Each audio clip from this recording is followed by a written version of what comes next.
Quem está comigo? Quem está comigo? Glória a Deus. Pastor Luciano subirá. Fique à vontade.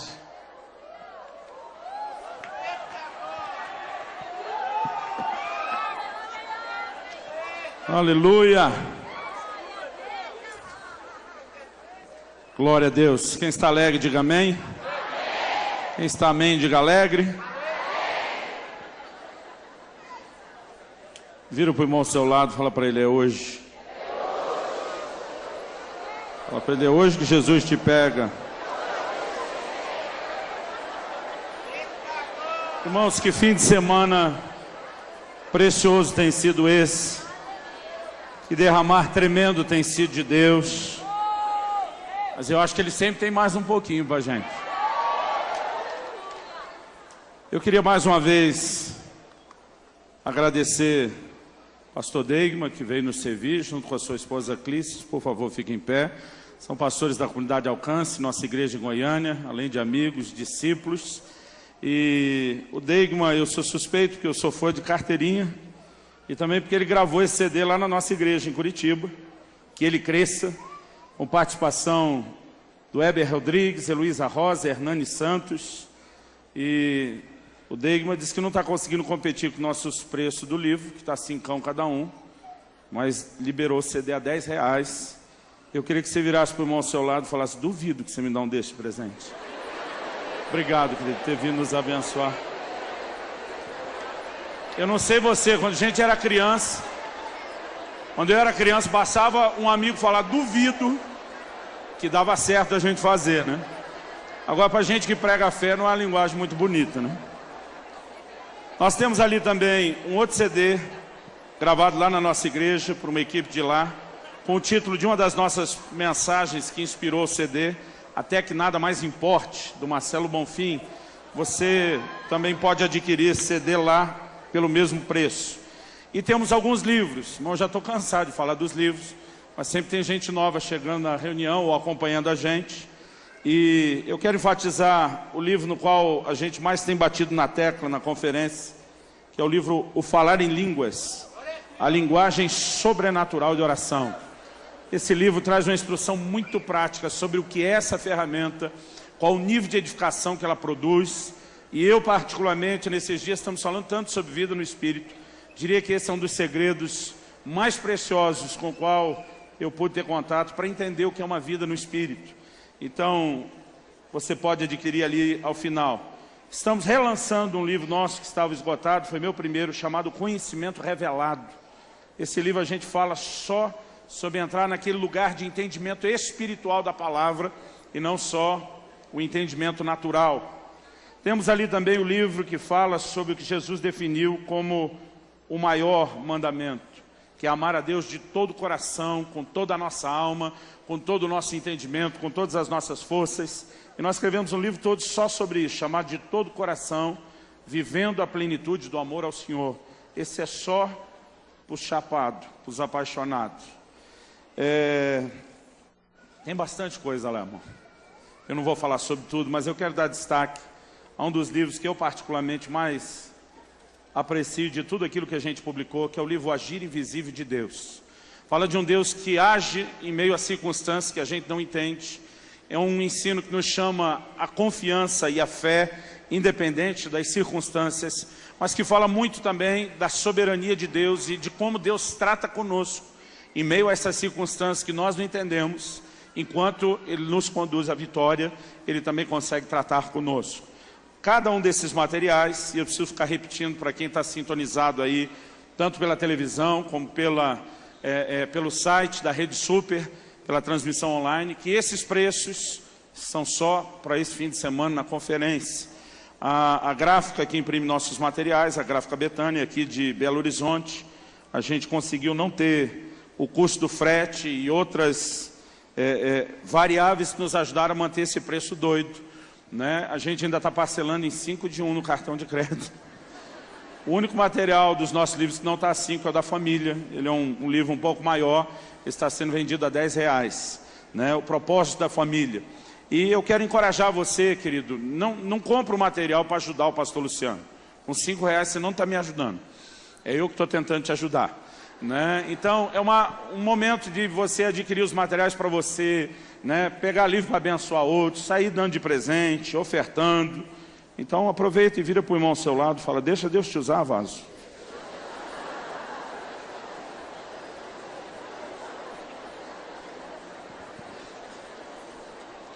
Quantos estão prontos para receber mais de Deus? Abra a sua Bíblia no livro de Eclesiastes, no capítulo 10 e no versículo 1.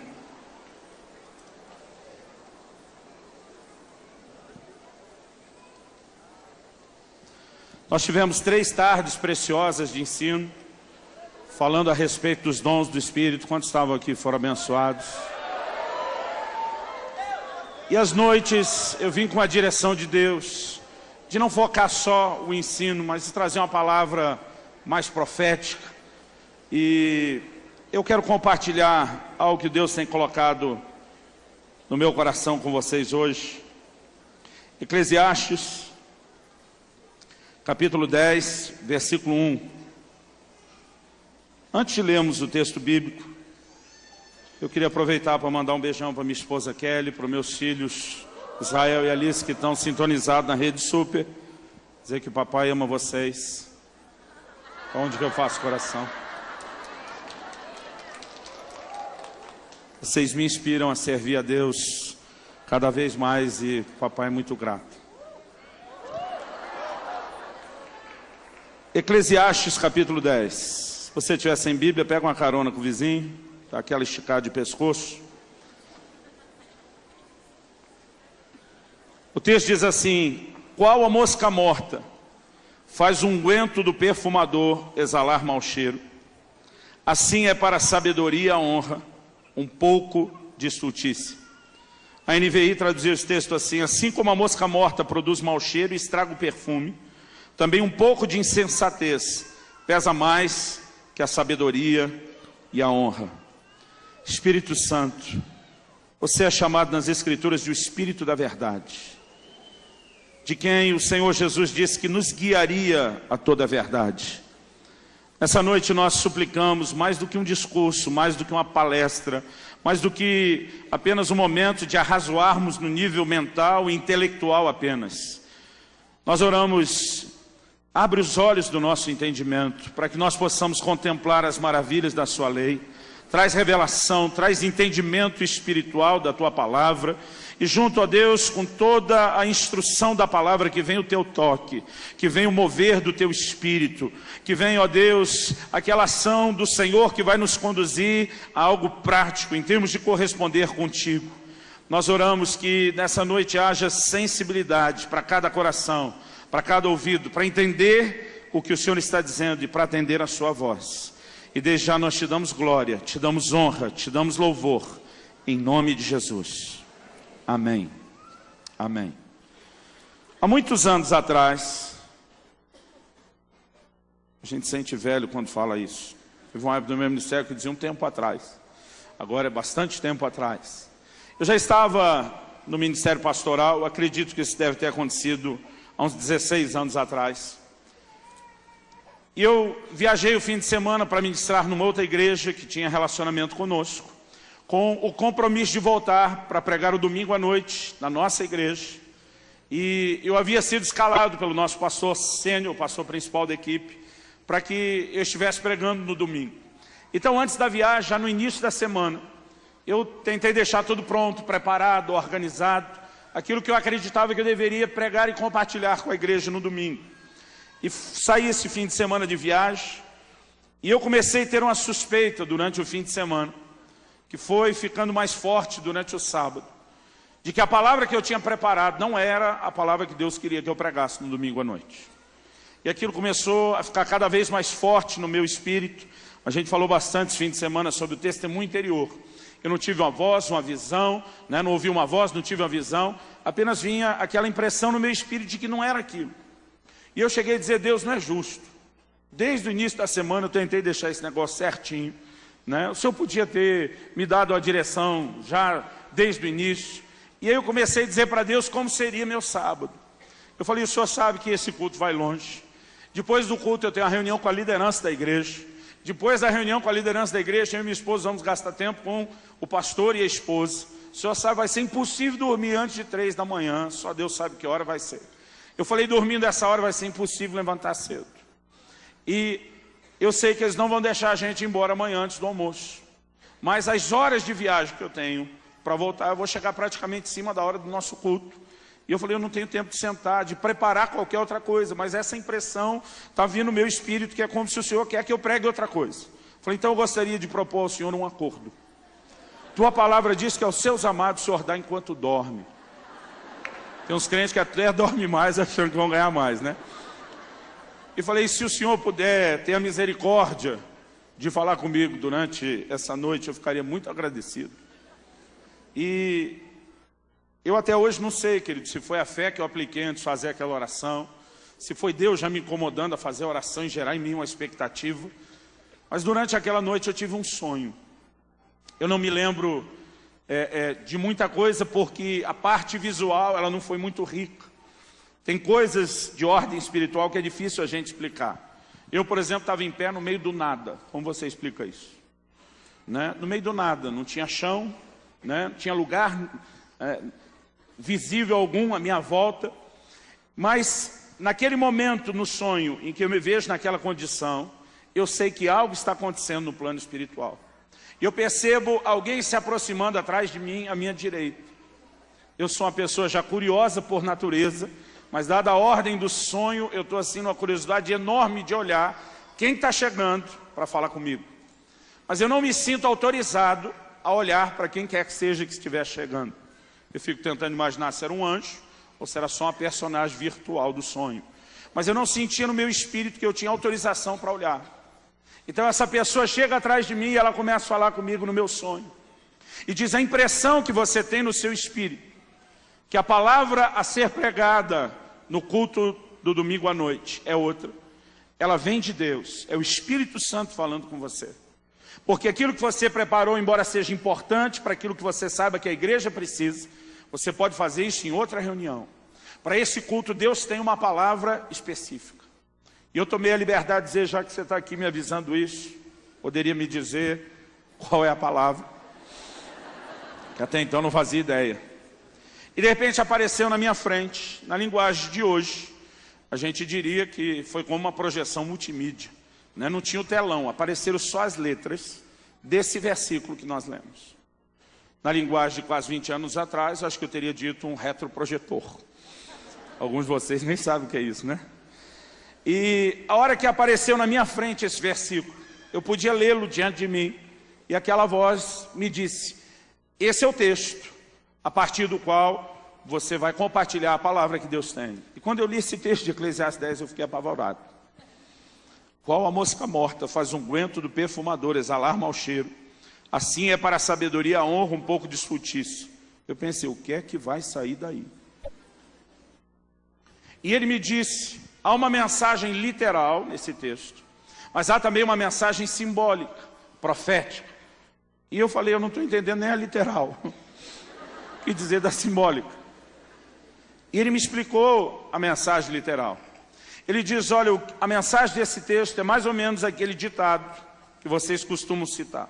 Fulano pode acertar 1000 vezes, mas se errar uma, essa uma vai falar mais alto que todas as vezes que acertou. Ele me disse, basicamente o texto está dizendo que um pouco de coisa ruim, às vezes pesa mais do que muita coisa boa.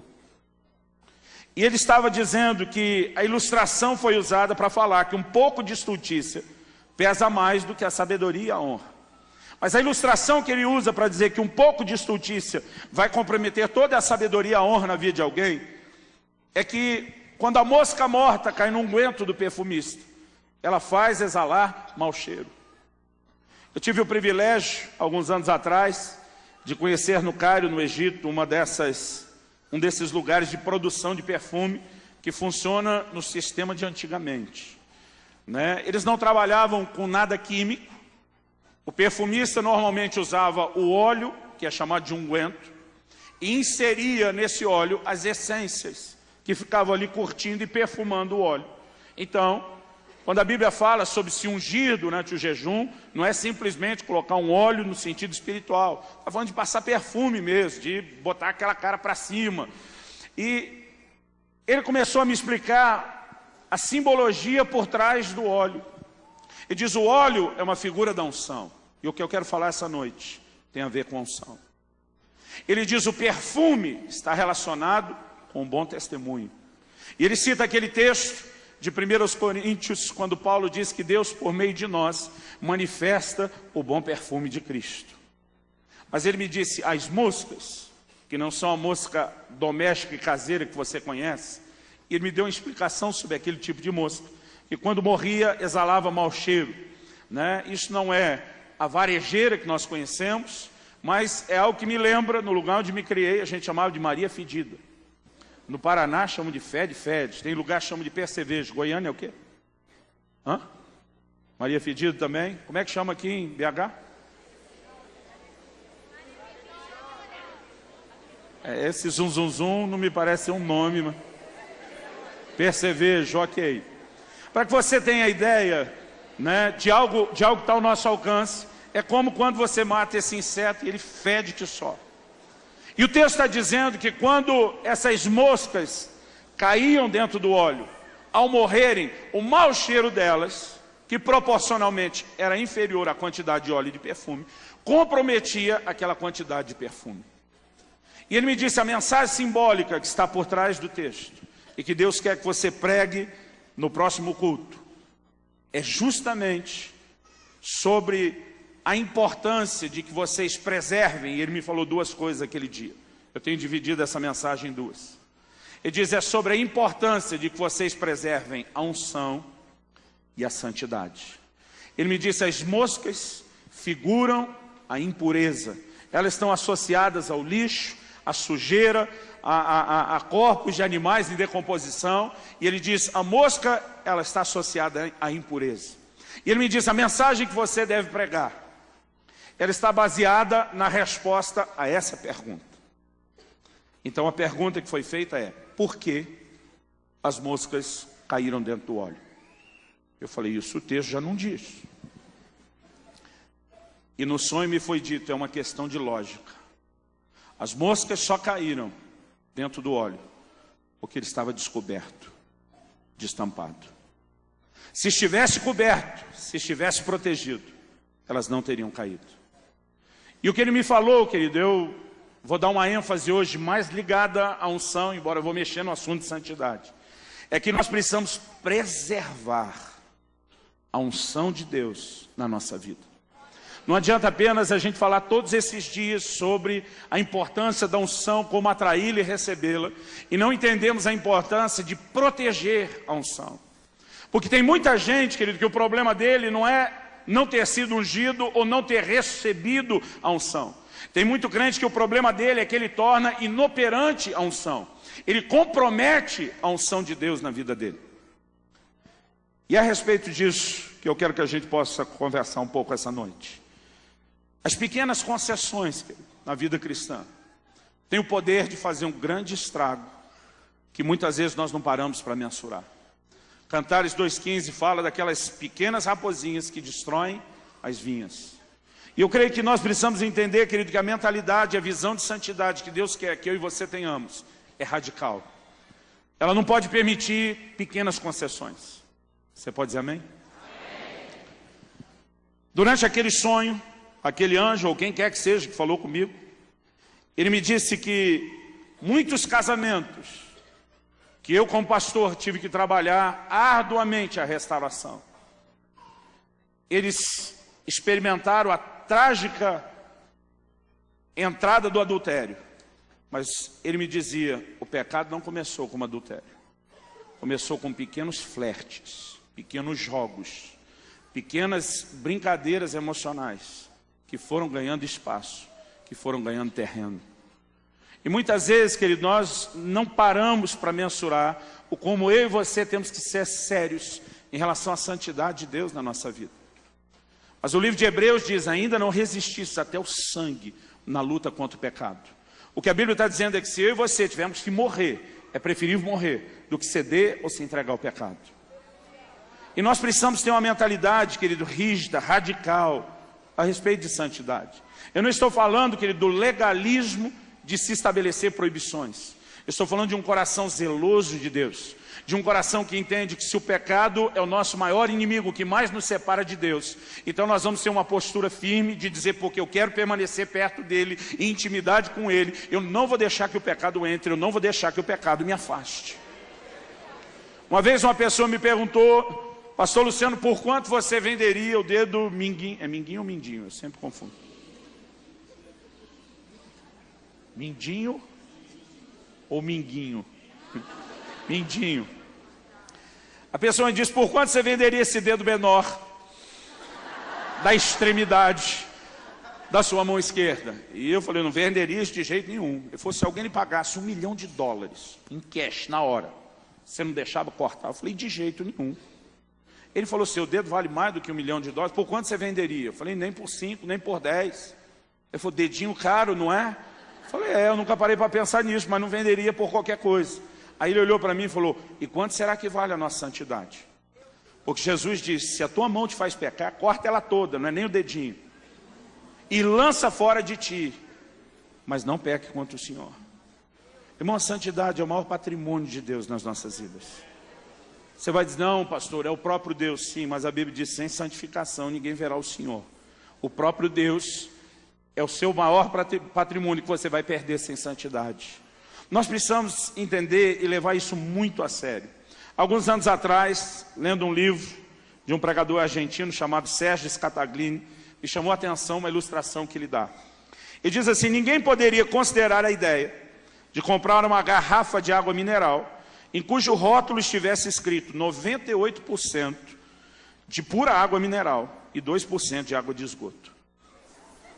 Ele diz, contudo, muitos cristãos permitiram que o esgoto espiritual se infiltrasse em sua vida. Pergunta, você beberia uma água onde o rótulo garantisse 98% de água pura, mas 2% de esgoto você beberia? E por que você acha que Deus quer só 98% de santidade?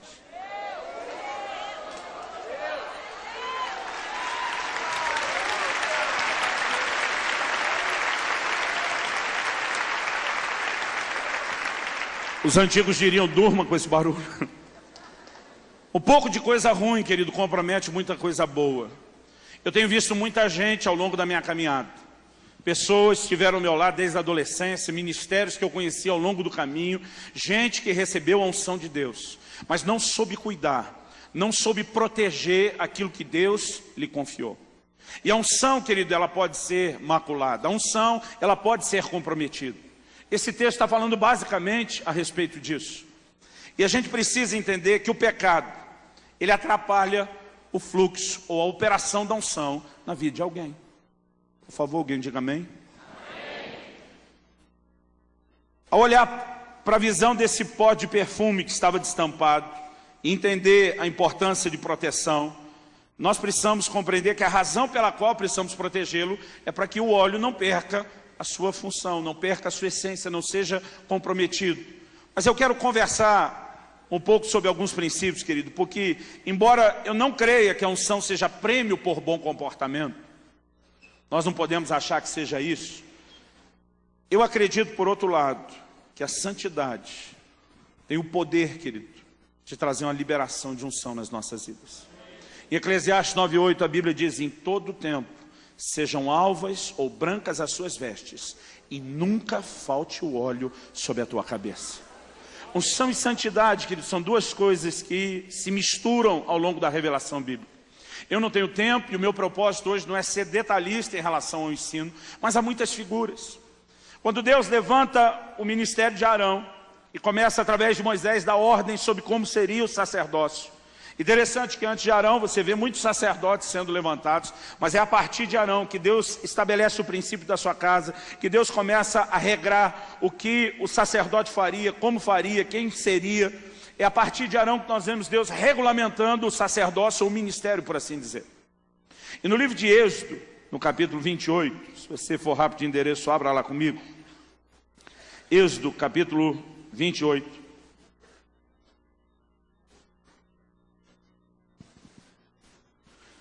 A partir do versículo 36. Deus diz assim: farás uma lâmina de ouro puro, e nela gravarás a maneira de gravuras de sinetes ou de um selo, santidade ao Senhor. Atalás com cordão de estofo azul, de maneira que esteja na mitra, bem na frente da mitra estará sobre a testa de Arão. Querido, quando Deus define o sacerdócio, quando Deus define quem seria o sumo sacerdote, o que teria função principal, Deus fala de toda a roupagem, de toda a indumentária que ele deveria carregar, e depois de falar de tudo isso, o Senhor diz, ele vai colocar sobre a cabeça a mitra, que é o símbolo da autoridade. Ele diz, mas o que vai firmar a mitra na cabeça dele é um cordão com uma lâmina, e nós podemos chamar isso de um pequeno outdoor na testa de Arão.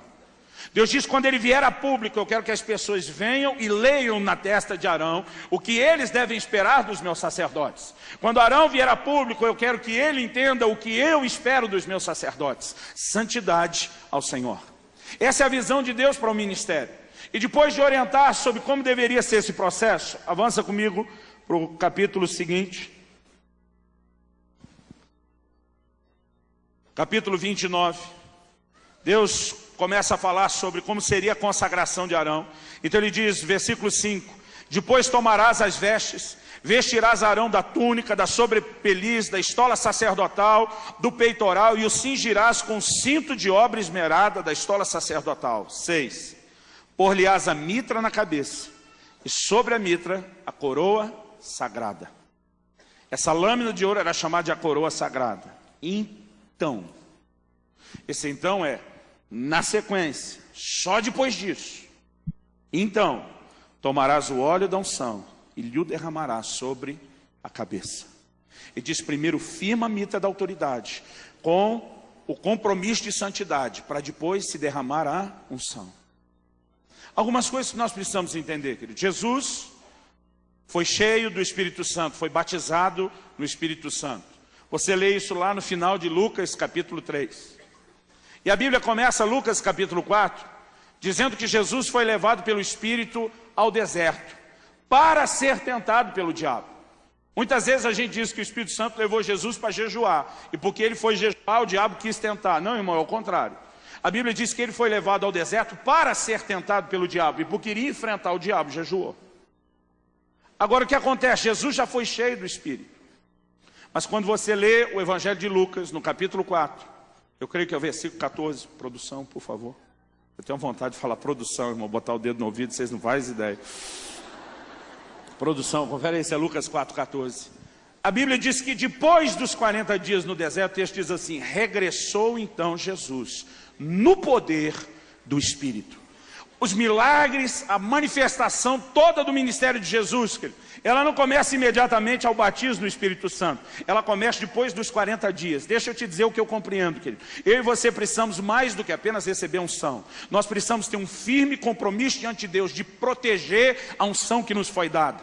Jesus é levado para ser tentado pelo diabo. O diabo o tempo todo quer macular e comprometer a obra de Deus na vida de Jesus. Mas Jesus tem uma postura firme. O tempo todo, diante de cada tentação, ele está dizendo, está escrito. Ele não aceita, ele vence o diabo, ele vence todo e qualquer proposta, inclinação da carne, inclinação ao pecado. Ao final desse período, resistindo e mostrando o compromisso de preservar a unção, a Bíblia diz, regressou Jesus no poder do Espírito.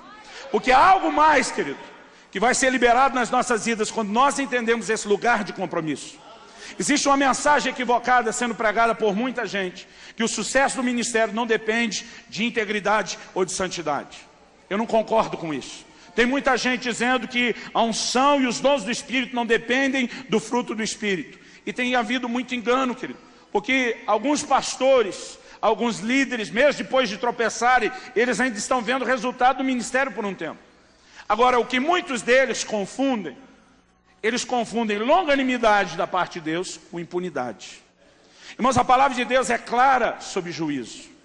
Haverá juízo para aqueles que estão brincando com o pecado. No livro de Apocalipse, Deus fala de uma mulher que ele toma o nome de uma das personagens do Velho Testamento para falar dela, chamando ela de Jezabel, e ele diz assim: dê-lhe tempo para que se arrependa da sua prostituição. Ela, porém, não quer se arrepender. Então eu vou prostrá-la de cama, e junto com ela, os que com ela adulteram, eu vou matar os seus filhos. O que Deus estava dizendo: antes do juízo eu estou dando tempo. Tempo para quê? Para que se arrependa. Essa é a longanimidade de Deus, querido. Deus não está esperando ninguém pisar na bola para despachar um raio lá de cima e dizer: eu acabo com você, miserável. Até quando eu e você falhamos, existe graça, existe misericórdia, existe longanimidade. Mas as pessoas confundem longanimidade com impunidade. Elas acham que porque nada aconteceu depressa, não vai acontecer depois. Isso é um grande engano. Porque a Bíblia é muito clara, querido, que a misericórdia triunfa do juízo, ela vem primeiro. Mas quando a misericórdia não é abraçada, o juízo vai se manifestar. E a gente precisa mudar. Outro dia eu estava falando com um pastor e disse: pois é, mas a Bíblia diz aqui que alguns vão dizer para Jesus naquele dia, Mateus 7, 22, 23, para quem estiver anotando. Alguns vão dizer para Jesus aquele dia: em teu nome profetizamos, curamos enfermos, expulsamos demônios. E ele vai dizer que cometi iniquidade. A pessoa está falando isso quase como que sugerindo que mesmo em pecado nós podemos ter essas coisas.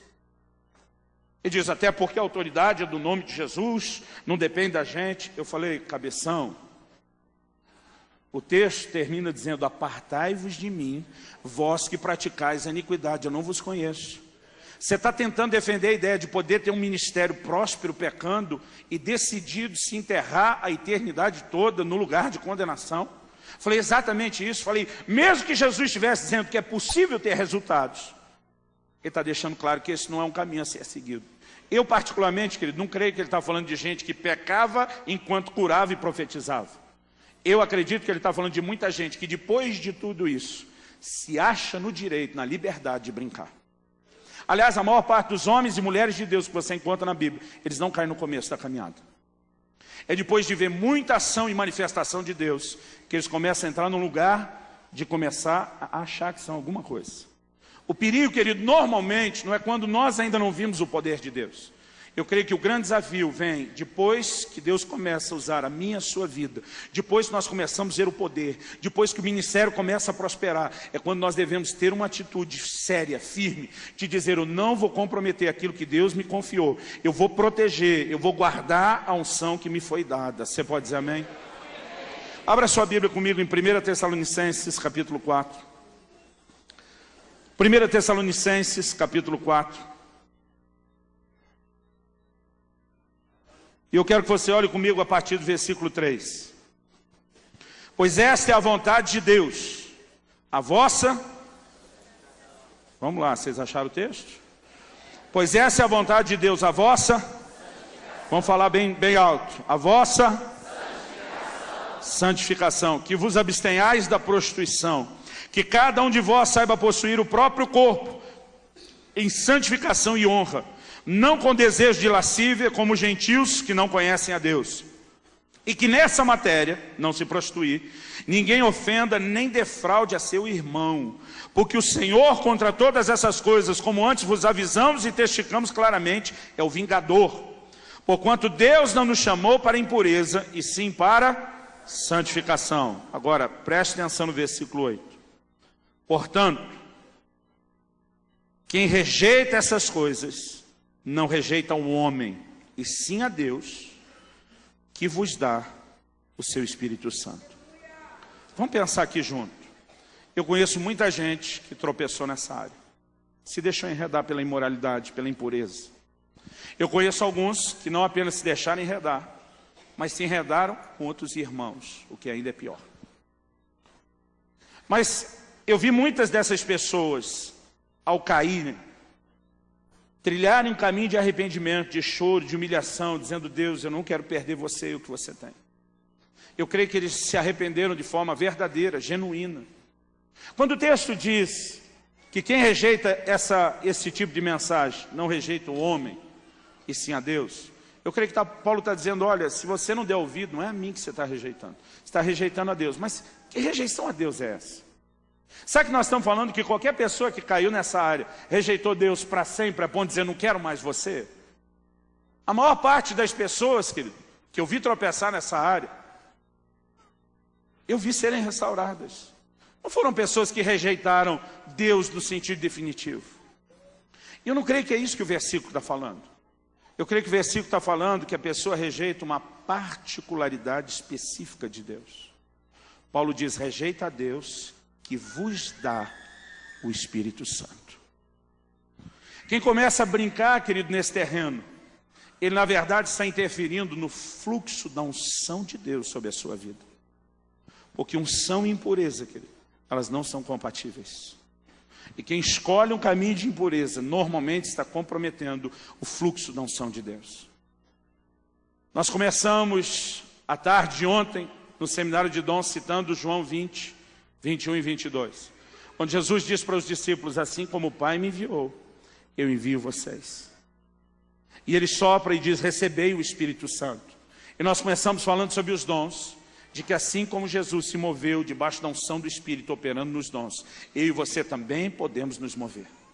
Mas quando ele diz, assim como o Pai me enviou, eu envio a vós, ele está dizendo, Deus vai esperar de vocês o mesmo comprometimento com Ele que eu manifestei. Deus vai esperar de vocês a mesma pureza de canal que eu decidi ser. Nós não podemos olhar para isso e dizer, nós queremos ter o mesmo poder, mas não manifestamos o mesmo compromisso. Querido, há um lugar profundo de santificação e separação para Deus. Eu sei, querido, nós precisamos entender o que é a fé e não podemos confundir as coisas como se fosse mérito. Mas tem muita gente que começou a falar contra o jejum, contra a oração, como se tudo o que a gente precisa para se mover em Deus é apenas crer que vai acontecer. Eu quero te dizer, é mais do que isso. Tiago diz, mostra-me a sua fé, eu te mostro as obras. A fé, ela tem obras que manifestam a própria fé. E eu creio, querido, que quando nós decidimos entrar num lugar em Deus, quando nós decidimos nos separar, quando nós decidimos nos consagrar, tudo isso é parte de uma linguagem de fé que nós estamos declarando. Nós não podemos achar que um lugar de consagração está contrariando a fé. Se Jesus, que era Jesus, não começou o ministério dele sem 40 dias de jejum e oração, a pergunta é, e nós? Se ele orava o que orava, separava o tempo com Deus que separava, pergunta o que é que eu e você precisamos. Eu creio que grandes manifestações estão por vir, mas Deus está procurando pessoas comprometidas com Ele. Deus está procurando gente, querido, que não desperdice. Na mentalidade de Deus não tem lugar para desperdício. Eu sempre digo, Jesus até depois de multiplicar os pães e peixes diz, recolha o que sobrou para que nada se perca. O propósito de Deus, querido, na mentalidade, na economia de Deus não tem prejuízo. Deus não quer liberar unção sobre a minha e a sua vida para que a gente estrague. Deus não quer liberar unção sobre a minha e a sua vida para que a gente comprometa. Deus quer liberar unção para quem vai não apenas usá-la, mas vai preservá-la. Você pode dizer amém? Eu tenho olhado alguns desses princípios. Existe temor no meu coração quando eu falo sobre essas coisas. Porque muita gente hoje em dia, querido, tem falado bastante sobre receber uma unção nova. Eu creio que existe uma unção fresca. O Salmo 92, 10 fala, unge-me com óleo fresco, com óleo novo. Mas eu quero te dizer algo que eu penso, querido. Mais importante do que receber uma unção nova é não perder a anterior. É conservar, é preservar aquilo que a gente já tem. E deixa eu te mostrar isso na Bíblia. Abre comigo em Lucas, no capítulo 5. Lucas, capítulo 5. A partir do versículo 37. Jesus diz, ninguém põe vinho novo em odres velhos, pois o vinho novo romperá os odres, e tornar-se ao vinho, e os odres se estragarão. Pelo contrário, vinho novo deve ser posto em odres novos, e ambos se conservam. E ninguém, tendo bebido o vinho velho, prefere o novo, porque diz o velho é melhor. O vinho, querido, é uma das figuras e é um dos símbolos do Espírito Santo.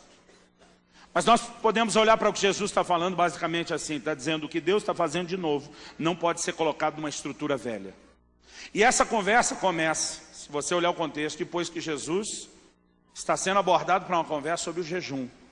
Então ele começa a falar de remendo novo em vestido velho, e ele entra para falar do vinho novo em odres velhos. E quando o Senhor apresenta essa visão, ele diz que mais importante do que você ficar trocando vinho e colocando novo, é você conseguir conservar, é você conseguir preservar aquilo que você já tem. Quando Deus diz que o vinho novo não pode ser colocado em odres velhos. Ele está falando de uma estrutura de vida. Ele está dizendo que o que ele vai fazer, queridão, cabe numa estrutura carnal. Tem muita gente chegando a Deus, em vez de viver segundo o novo homem, tentando viver segundo o velho homem, com a mentalidade programada de acordo com o mundo, com o sistema do mundo, com os valores do mundo. E essa turma vem correndo, nós queremos Deus, queremos o poder de Deus. Irmão, eu fico olhando alguns odres, logo quando são cheios, digo, isso não dura muito. E não é querer, querido, profetizar, falar nada contra. Há evidências na vida das pessoas de que aquele vinho não vai durar, porque ela não tem estrutura para suportar aquilo que Deus quer fazer. Quando a Bíblia fala sobre o odre novo, que ele fala de uma renovação que nós passamos, fala de viver segundo o novo homem em justiça e santidade, como Paulo escreveu aos Efésios. O lugar, querido, onde o que nós recebemos de Deus não vai se comprometer. É não apenas uma nova mentalidade, uma estrutura de vida de acordo com o modelo dele, mas é também o lugar onde Deus quer que não se perca, para que ali ele vá se conservando e se tornando cada vez melhor. A unção que é preservada, querido, a unção que não é desperdiçada, a unção que não é comprometida, eu creio que ela se torna cada vez melhor.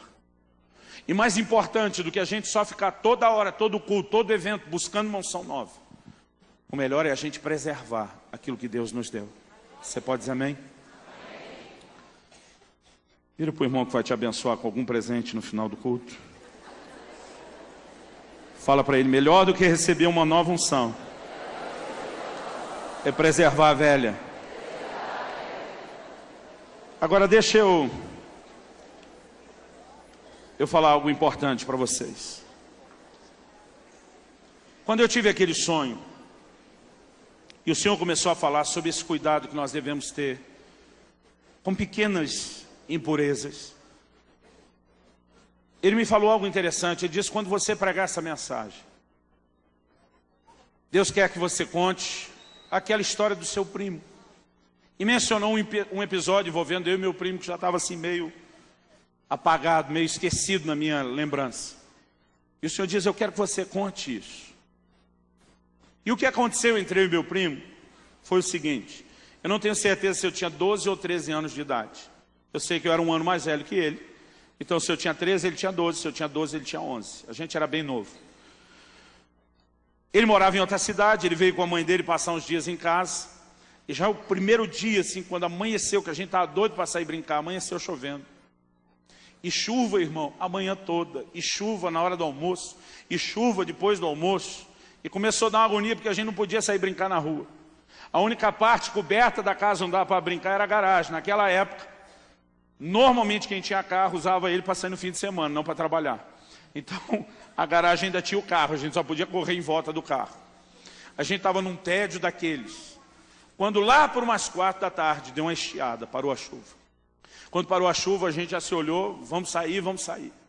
Meu primo disse, já volto. Daqui a pouco volta ele do quarto, com um tênis novinho no pé, mas zerado. Era a primeira vez que ele ia usar. Deixa eu saber quem tem mais ou menos minha idade aqui. Ele estava usando um Bamba. Você lembra do Bamba, né? Quantos lembram do Bamba? Só um dedinho aí. Que chute. Que chute já remonta a uma era anterior, né? Mas ele me aparece, que chute, irmão, era... No bairro onde eu cresci, quem podia jogar com que chute, a gente já chamava de burguês. Pra você ter uma ideia. A maioria jogava descalço. Meu primo, tendo um Bamba, era algo muito acima do que chute. Não era para qualquer um. E meu primo aparece com um Bamba, cano alto. Ele imitava a versão do All Star, né? Era uma réplica padrão inferior do All Star. E meu primo sai com daquele creme, uma corzinha creme no pé. Eu lembro que amarrava, uma coisa ridícula, a gente amarrava na canela, porque o cadastro era grande.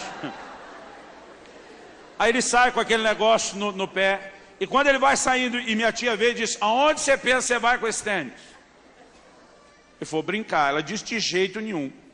Esse tênis novo é para sair. Quantos lembram disso que os pais falavam isso? Ele disse, mas eu vou sair. Não, não é esse sair, é o outro sair. É a hora que você tem que sair bonitinho, mais ou menos. Então, ela disse, se você pensa que depois de um dia inteiro chovendo, eu sei muito bem onde vocês dois vão se enfiar a brincar. Se você pensa que eu vou deixar você sair para já voltar no primeiro dia com esse negócio sujo, você está enganado. Não, mãe, eu não vou sujar. Ela diz, infelizmente, Não dá para confiar no que você diz, porque você nunca sustentou isso antes. E sou eu que vou ficar lavando depois e tendo que lidar com esse tecido claro encardido, então você não vai. Não, mãe, eu quero ir. Não, mas você não vai. Não, mas eu vou. E começou a discussão, não sei qual dos dois era o mais teimoso. Mas foi longe aquilo. Eu lembro que chegou uma hora, foi me dando agonia, eu dizia, desiste aí, vai chover de novo, nós não saímos ainda. E ele, não, e discutindo, e a tia não vai, e eu vou sair, não vai. Teve uma hora que ele virou para minha tia e disse, eu vou estar com uma sujeirinha sequer. A senhora pode me dar a maior surra da minha vida. Ela disse, pois agora vai. Só para eu lhe dar a surra. E nessa hora meu primo ganhou e saiu. Então quando nós saímos, ele estava todo cheio de cuidado. Ele andava pelo meio da rua, porque o asfalto tem aquela inclinação. A água corre para o canto da sarjeta. Então ele andava longe das poças d'água com todo cuidado. E nós fomos caminhando, passamos pelo nosso bairro, entramos num segundo bairro e daqui a pouco entramos num terceiro bairro. Quando entramos nesse terceiro bairro, nós passamos na frente de uma casa em construção, que era parte dos lugares prediletos nossos de brincar. Né? Meus filhos, eles quase não viram a casa sendo construída. A minha geração, eu digo, o bairro onde eu me criei, eu vi a maioria ser construída. E a gente não só via, a gente invadia. Né? O ponto predileto é quando já tinham batido a laje. São Paulo, onde me criei, irmão, a pessoa pode ter uma casa só de 3x3, vai ter laje. Né? Então, quando batia a laje, a gente ficava pulando de cima da laje no monte de areia. Aquilo era a parte predileta. Então, a gente está passando em frente a essa casa, que está em construção, e diz, cara, já estão colocando a armação do telhado em cima da laje. Como é que você não me trouxe aqui antes? Falei, nem eu sabia, eu nem veio para esse bairro. Ele falou, vamos entrar. Eu falei, por onde você vai entrar? Ele, como assim? Eu falei, dá uma olhada. Era um terreno meio padrão, desses de 10 metros. E vamos supor, aqui nós estamos na rua, a casa está por lado de vocês aí do auditório. Então, para quem olha, a minha direita, a esquerda de vocês, no canto do muro onde o terreno fazia divisa, tinha uma pilha de tijolo. E era daquele tijolo maciço, de barro mesmo, que depois de um dia inteiro chovendo, irmão, aquilo corria aquela água vermelha. Do lado da pilha de tijolo tinha um monte ou de terra ou de areia, eu nunca me lembro. Se aqui era terra, do outro lado era areia, se aqui era areia, do outro lado era terra. No outro canto de cá tinha uma pilha de cascalho, né, aquelas pedras pequenas, e do lado dessa pilha tinha um monte de areia ou de terra. Entre os dois montes de cada lado tinha uma poça d'água gigante, oval, que emendava, que colava. Então eu falei, se você for pelo tijolo, você suja o tênis, se for pela areia, você suja o tênis, se for pela terra, você suja o tênis, se for pela água, você suja, se for pela pedra, você suja. Não dá para nós entrar hoje. Eu falei, amanhã a gente volta. Eu falei, de jeito nenhum. Nós vamos entrar hoje. Eu falei, cara, sua mãe, cinta, surra, lembra? Quem está me acompanhando no Nordeste, a peia. Aí ele falou, mas não está ouvindo, está chamando meu nome. E não consegui ir embora. Eu falei, vamos embora. Não, eu vou entrar. Eu falei, por onde? Ele falou, tem uma pontezinha já em cima da água. E havia uma tábua dessas de construção lá, que estava estendida mesmo de fora a fora, por cima da poça d'água. Só que eu falei para ele, bonitão, a hora que você chegar lá no meio, com o seu peso, a tábua cede. E ele falou, não, já calculei.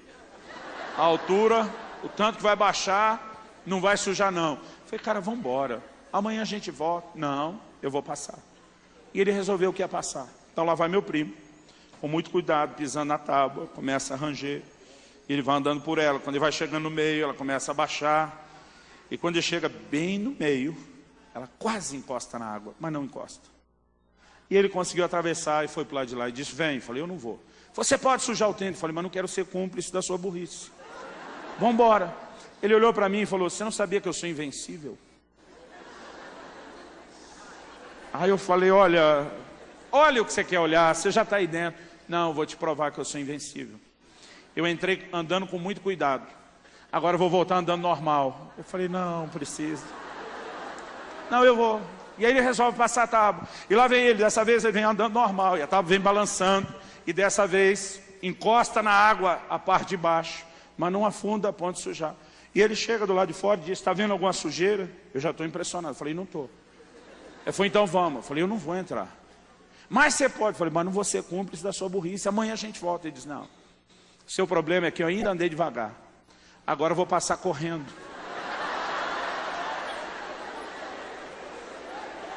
E lá vai o meu primo. Ele sai correndo e do jeito que ele vem correndo, ele passa batendo o pé na tábua. Irmão, quanto mais ele bate o pé na tábua, mais a tábua bate na água, espirra água, e era uma água vermelha. para todo lado. Não me pergunte como. Ele chega do outro lado, sem uma sujeira no tênis. Eu já estava achando que ele era invencível. Mas sério, eu não consigo entender como ele fez a façanha de passar correndo e chegar lá sem estar sujo. Ele disse, vem. Eu falei, não vou. Ele disse, vou te provar se sou invencível, vou passar pulando. E lá vem ele. E quando ele dá um pulão desse no meio da tábua, irmão, desnecessário dizer que com o peso dele a tábua desceu e cobriu os 2 bambas lá dentro antes de voltar. Quando ele levanta, o bamba tinha um respiro, 2 furinhos do lado assim, tá jorrando água vermelha dos 2 bambas. Aí o cara de pau olha pro tênis dele e diz, sujou. Como se fosse uma grande surpresa. Mas aí ele olha para mim e diz, quer saber? Já que sujou mesmo. Aí ele pega e pula com tudo na água. Não sei se ele queria espirrar a água da poça em mim. Quando ele pula, irmão, eu levei um dos maiores sustos da minha vida. Meu primo desapareceu. Sumiu. Eu não sei o que vai ser no dia do arrebatamento. Sumiu, não está lá mais meu primo. Irmão, ele fazia natação, ele tinha muito fôlego. Nenhum de nós conseguia competir com ele na questão do fôlego. Mas quando ele volta, ele já não está mais aguentando. É fundo aqui! Tinha um poço de 1 metro por 1 metro. Essa era a razão da tábua estar lá. Com o dia inteiro chovendo, aquilo foi enchendo, enchendo e transbordou. E com a poça em volta, ele nem sonhava. Mas nessa de correr e pular, a tábua mexeu. E quando ele acha que está pulando, ele acerta exatamente o fosso e ele desce. E no que ele desceu, ele falou, cara, estava cheio de entulho, arame, galho de árvore, eu me enrosquei, eu não conseguia voltar. Ele falou, foi muito difícil conseguir escapar. Ele disse, não dá para enxergar nada naquela cor de água. E ele disse, foi muito difícil. Quando ele chegou, ele estava no limite. Foi por pouco que ele não morreu afogado. Naquele sonho, aquela pessoa me disse, conte a história do seu primo. Porque o que aconteceu naquele dia com vocês dois foi algo profético. Eu não gosto de exagerar essas coisas do profético. Tem gente que para mim é profético demais. Mas foi o que me foi dito. Ele disse, a forma como cada um de vocês lidou com aquela situação, naquele dia, determinou o curso da vida de vocês. Ele me disse, você poderia ter sujado, e você se recusou a entrar, só para não ser cúmplice da maneira como ele estava desafiando os limites que foram estabelecidos. E Deus disse, essa atitude tem te trazido até onde você está. Em 1993, agosto de 93, eu conto isso melhor no nosso livro Agir Invisível de Deus. Eu tive um acidente de carro, onde era para eu ter morrido. E Deus de uma forma milagrosa me guardou. Eu fiquei 2 dias na UTI, mas quando eu saí da UTI, e ninguém teve coragem de falar antes, porque não sabia a extensão do meu estado. Mas quando eu saí da UTI, eu descobri que enquanto eu estava na UTI, meu primo tinha morrido. Eu tinha 19 anos de idade, então ele estava com 18 anos de idade. Um traficante botou uma arma na cabeça dele, fez ele engolir 3 papelotes de cocaína. Ele correu para o hospital fazer uma lavagem, mas antes de conseguir chegar, 1 ou mais dos papelotes romperam. E ele teve uma overdose. Eu não sei se ele teve lucidez e tempo suficiente para se arrepender e voltar para Deus. Mas a vida inteira, querido, meu primo desafiou os limites. Na estação da Sé, no metrô em São Paulo, ele me ensinou a praticar o que ele chamava de adrenalina de pobre. Ele dizia, cara rico pula de paraquedas, bungee jump, e chama de adrenalina. Na verdade é passar medo. Ele diz, pobre passa medo de graça. Aí ele juntava os pés com o fosso do metrô, alinhava mais ou menos o nariz com os pés. E na estação da Sé em São Paulo, faz muito tempo que eu não vou para lá, né? Mas pelo menos aquela hora, tinha um determinado horário onde alguns dos metrôs não param para baldeação, eles passam direto. Eu perguntei uma vez para um funcionário do metrô qual a velocidade. Ele falou, pastor, a média é 60 por hora. Tem casos de 70, já ouvi casos de 80 por hora. Irmão, aquele comboio passando, vamos ficar só nos 60 por hora. Se alguém esbarrar em você, você der com a cara ali, você está morto. E aí, meu primo ficava lá, a 2 centímetros daquele negócio passando. Quando terminava, ele dizia, adrenalina de pobre. A questão dele era sempre estar o mais próximo possível do limite. Ele passou com cautela, era só entrar e ver o que ele tinha que ver. Mas não é suficiente. Eu preciso voltar andando normal. Deu certo? Não é suficiente. Eu preciso estar cada vez mais perto do limite. Eu vou correndo. Mas quando ele passou correndo, eu pensei, essa não vai dar. E ele escapou. E na cabeça dele, cada vez que ele escapava, ele dizia, eu posso chegar mais, eu posso chegar mais. O Senhor me disse, naquele dia, quando ele pulou no poço, o diabo reivindicou a vida dele pela desobediência dele. E Deus o guardou aquela vez e muitas outras vezes, repetidas vezes, mas ele nunca parou de desafiar os limites. O Senhor me disse, na mesma ocasião em que ele morreu, a sua vida foi preservada por um milagre, mas vocês definiram o caminho de vocês muito tempo antes. Querido, deixa eu te dizer algo que ele me disse aquele dia. É que tem muito cristão na vida espiritual brincando com essa tábua. Às vezes ele começa de leve, é só um pouquinho de pornografia. Deus sabe que eu não vou longe. E depois ele diz, não deu nada. Aliás, pensa numa potestade que está na boca dos crentes, dá nada não. Aí ele decide arriscar um pouquinho mais, eu acho que dá para entrar com mais vontade nesse negócio. E ele chega do outro lado, e ele diz, também não deu nada. E ele começa a ganhar confiança, eu acho que dá até para dar uma corridinha. E o problema é quando o camarada ainda corre e continua achando que se safou. Confundindo longanimidade com impunidade. O Senhor me disse, quando você falar sobre a unção e a santidade a ser preservada, conte essa história e advirta as pessoas a não brincarem com as impurezas, por menores que pareçam.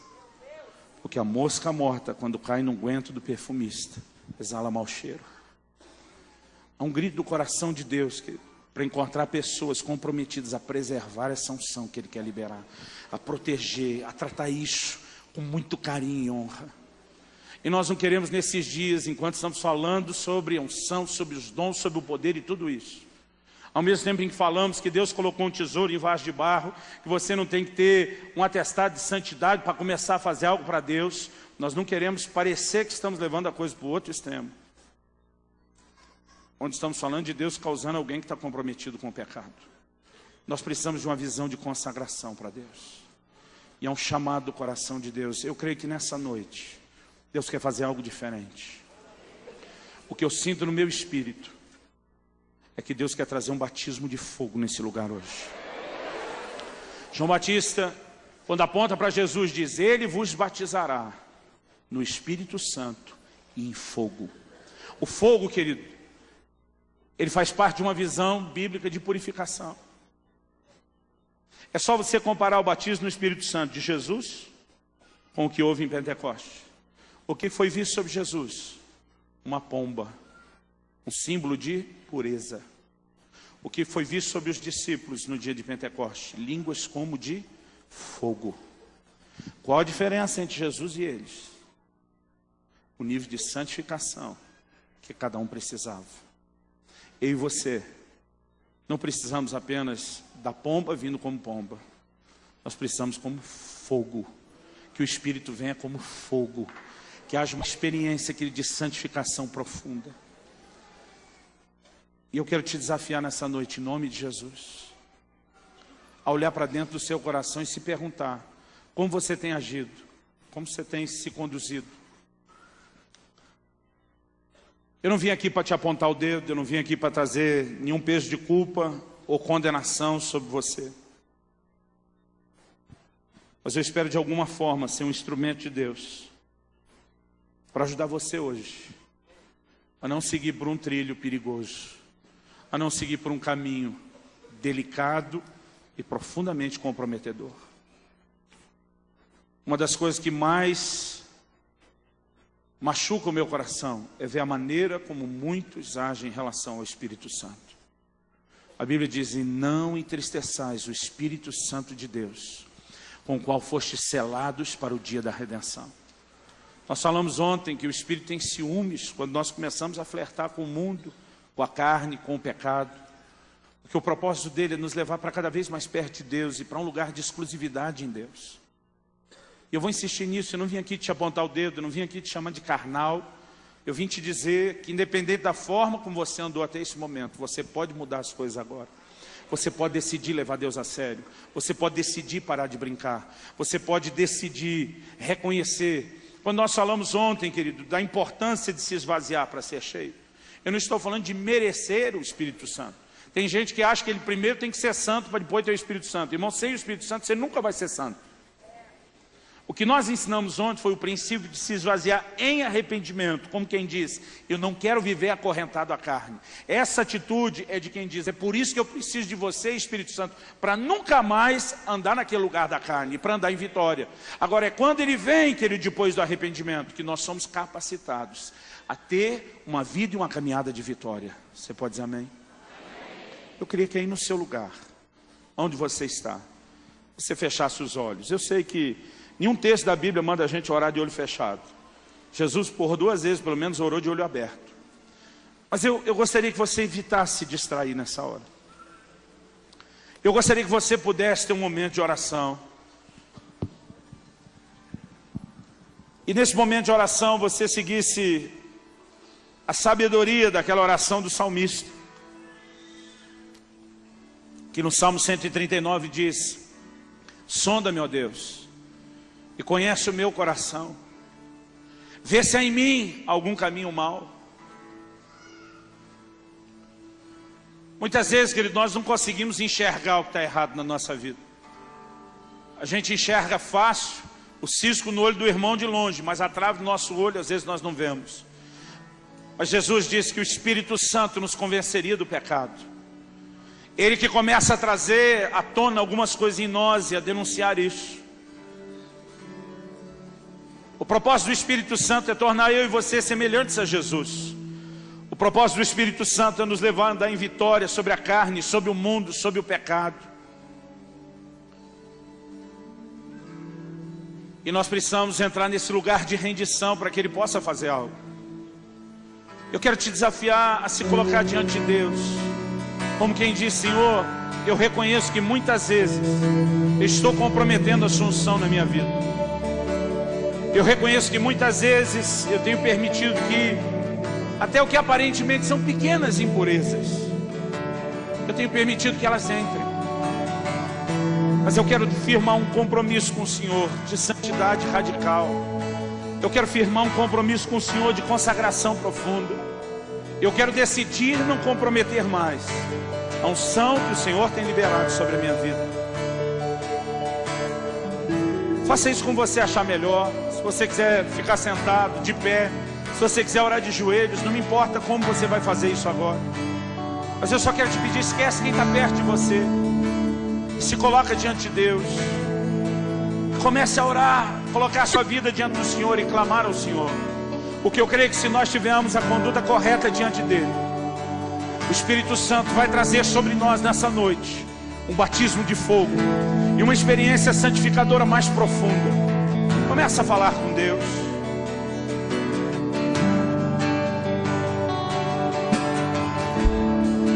Posso ouvir a tua voz me chamando, me chamando.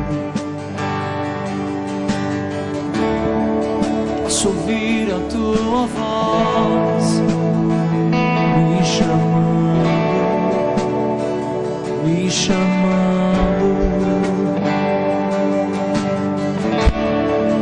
Posso olhar em teus olhos com chamas de amor,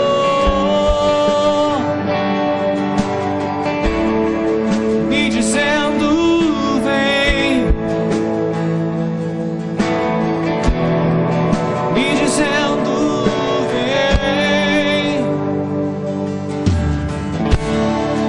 Posso ouvir a tua voz me chamando, me chamando. Posso ouvir a tua voz me chamando, me chamando. Posso olhar em teus olhos com chamas de amor,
Posso ouvir a tua voz me chamando, me chamando,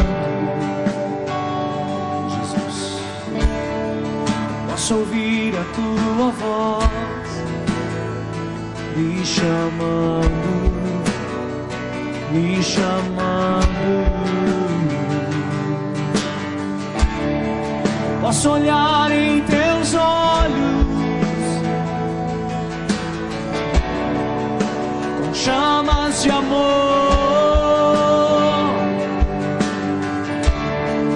me dizendo vem, me dizendo vem. Posso ouvir a tua voz me chamando, me chamando. Posso ouvir a tua voz me chamando, me chamando. Posso olhar em teus olhos, chamas de amor,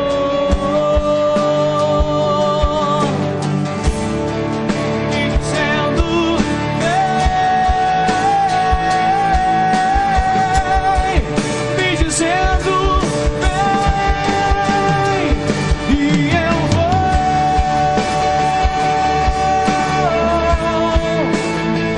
e eu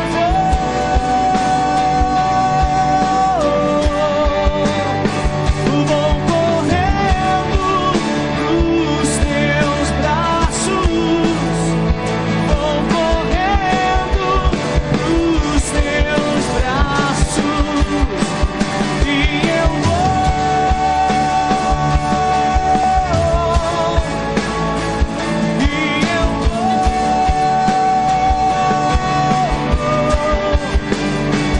vou correndo nos teus braços, vou correndo nos teus braços.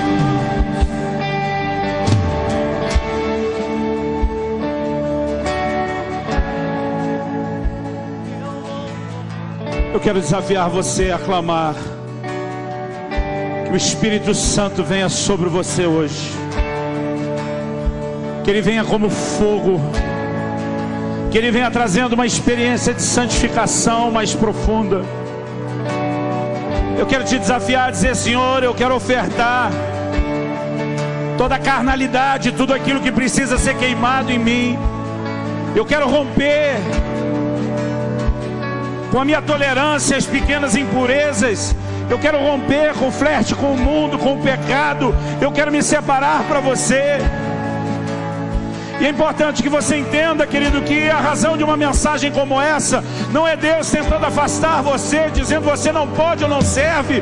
É Ele dizendo: eu quero muito você, eu quero você de volta, eu quero você só para mim.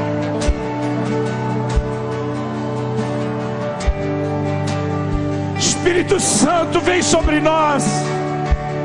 Espírito Santo, vem sobre nós.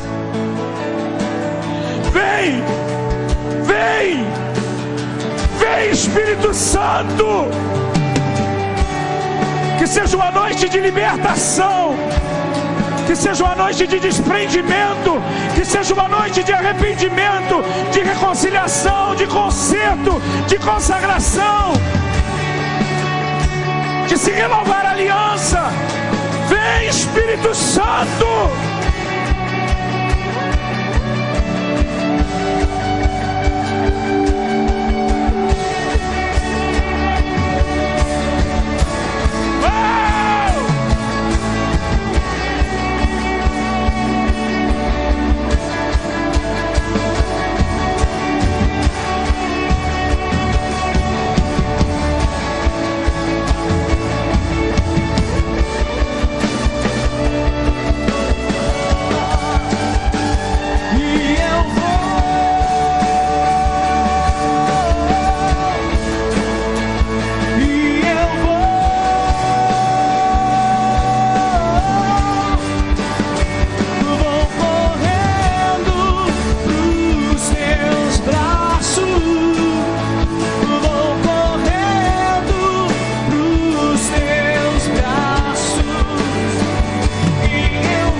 Deixa Ele fazer algo dentro de você.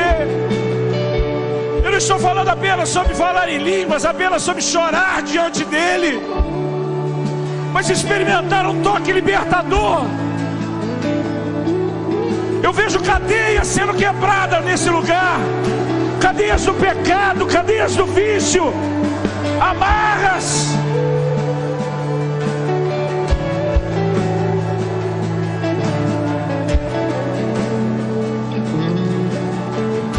Oh, Espírito Santo. Ah!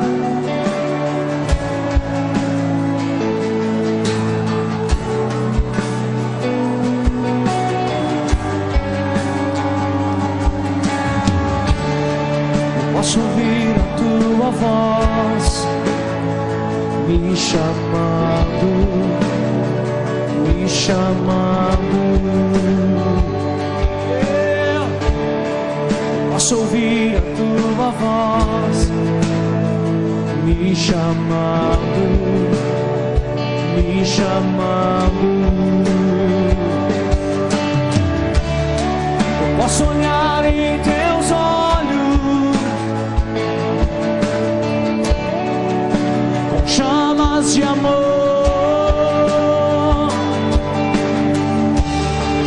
me dizendo: vem, vem, vem, vem, vem, e me dizendo: vem, e eu vou,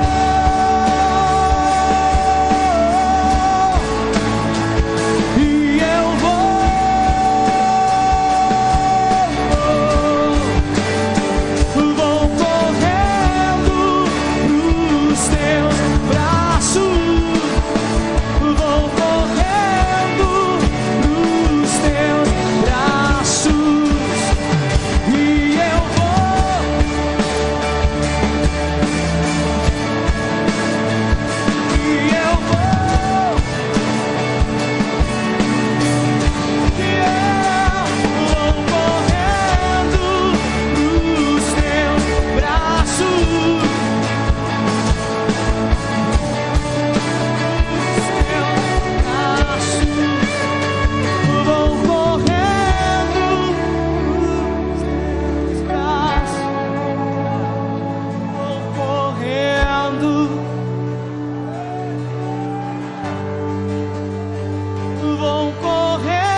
Se isso não for atrapalhar você, eu quero que você se coloque em pé.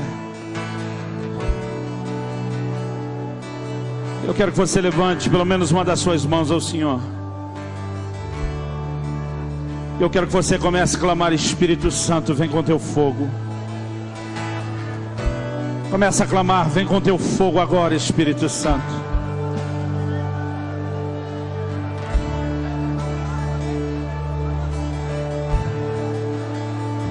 Eu creio que Deus quer trazer uma experiência diferente.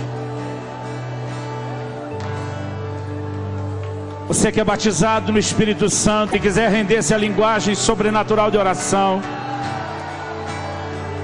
pode começar a orar em outras línguas. Você que ainda não teve essa experiência, essa pode ser a sua hora. Eu creio que Ele não quer trazer apenas um enchimento, Ele quer trazer um batismo de fogo. Vem encher, enche fogo, Deus, fogo, Espírito Santo, enche, clamamos teu fogo. vem encher, enche-me, Deus, enche-me, Deus, enche-me, Deus, vem encher. Enche-me, Deus, enche-me, Deus, enche-me, Deus, vem me encher, enche-me.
deixa a glória cair. Faça desse cântico com Deixa o clamor. fogo descer, deixa o vento soprar, deixa a glória cair. Deixa o fogo descer, deixa o vento soprar, deixa a glória cair. Deixa o fogo descer, deixa o vento soprar, deixa a glória cair. Deixa o fogo descer.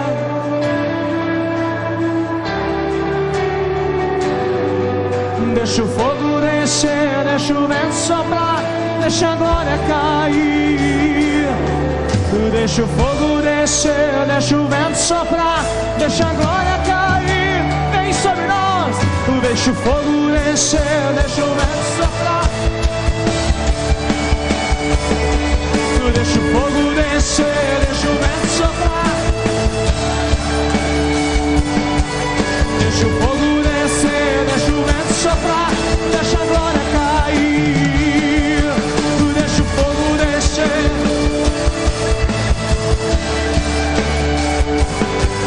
Deixa o fogo descer, deixa a glória cair. Deixa o fogo descer.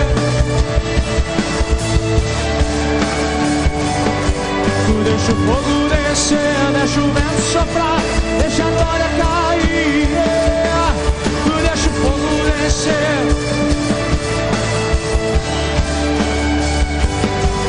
Deixa o fogo descer, deixa o vento soprar, deixa a glória cair. Deixa Ele te batizar com fogo. Deixa Ele te batizar com fogo. Com fogo. Fogo. Continue aí recebendo do Espírito. Mas a gente não pode perder a oportunidade, ou melhor, a gente não pode deixar de dar uma oportunidade a você que está aqui nessa noite. Talvez você foi convidado por alguém para estar aqui e você ainda não reconheceu Jesus como o único Senhor e Salvador da sua vida. Como foi pregado aqui nessa noite, o amor de Deus é tão maravilhoso. É um amor paciente, é um amor longânimo, é um amor que espera por você, é o amor que te trouxe até esse lugar. Ou talvez você está aqui nessa noite e você deixou com que pequenas situações te afastassem de Deus e do seu propósito. Nessa noite, se você quer reconhecer Jesus como o único Senhor e Salvador da sua vida, ou se você estava desviado dos caminhos do Senhor, mas nessa noite você entendeu e você quer voltar para os caminhos dele, eu quero orar especificamente por você. Eu vou pedir para você que quer entregar a sua vida a Jesus, ou voltar para ele, levantar a sua mão mais alto que você puder, aí onde você estiver, seja aqui embaixo, seja na galeria, seja lá em cima. Levante sua mão mais alto que você puder. Se você nessa noite quer entregar a sua vida a Jesus, continue aí no Espírito, querido, continue orando. Você que levantou a sua mão, eu quero orar de uma forma muito específica por você. E para isso eu vou pedir que essa pessoa que está aí do seu lado te ajude. E você vai vir até aqui à frente nesse momento. E nós vamos orar por você, confirmando essa sua decisão. Se você quer entregar a sua vida a Jesus nessa noite, ou se você está voltando para os caminhos dele, aí na segunda galeria, aqui na primeira galeria, aqui embaixo, você que levantou a sua mão, sai aí do seu lugar, vem até aqui à frente, que nós queremos orar junto com você. Nós queremos abençoar a sua vida. Toda a igreja orando nessa hora. Não é para bater palma agora, não bata palma agora. Continue em oração. Continue em oração. Continue em oração. Pai, o teu Espírito, Senhor, é o teu Espírito, Senhor, é o teu Espírito. Queridos, só o Espírito Santo de Deus se movendo nessa hora. E essas pessoas que estão vindo para receber a Jesus e para se reconciliar com Ele. Saia do seu lugar, vem até aqui à frente. Você que está nos acompanhando pela Rede Super, e você percebe, você entendeu que você precisa de Jesus na sua vida. Se você quer entregar a sua vida a Ele, nós queremos orar por você também. Para isso eu te peço para você ligar para esse número que aparece agora na sua tela. 31 DDD 34299550. 34299550. Ligue agora. Existe uma equipe ali preparada para te atender, para orar junto com você.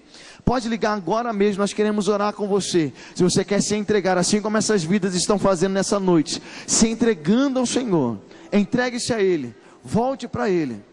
Volte para Ele, ainda há tempo. Ainda há tempo. A longanimidade do Senhor, a misericórdia de Deus ainda está nesse lugar. Ainda está sobre a tua vida. Venha, venha, venha. Não tenha vergonha. Não se sinta constrangido. Venha por amor. Porque você entendeu que Ele está te chamando. Isso, pode vir, pode vir. Tem lugar aqui à frente. Saia do seu lugar e venha. Se você quer entregar a sua vida a Jesus, se você quer se reconciliar com Ele, venha aqui à frente. Nós queremos orar por você. Nós queremos orar por você. Nós queremos orar por você. Venha. Aleluia. Aleluia. Há tantas pessoas chegando, há tantas vidas chegando. Você que está aqui na frente, dê um passo mais à frente. Vamos dar espaço. Vamos dar espaço para essas pessoas que estão vindo aqui à frente. Aleluia. Bendito seja o teu nome, Senhor. Aleluia. Isso, sai do seu lugar e venha, venha, venha, venha, venha. Essa é a noite também de salvação, essa é a noite de reconciliação. Aleluia.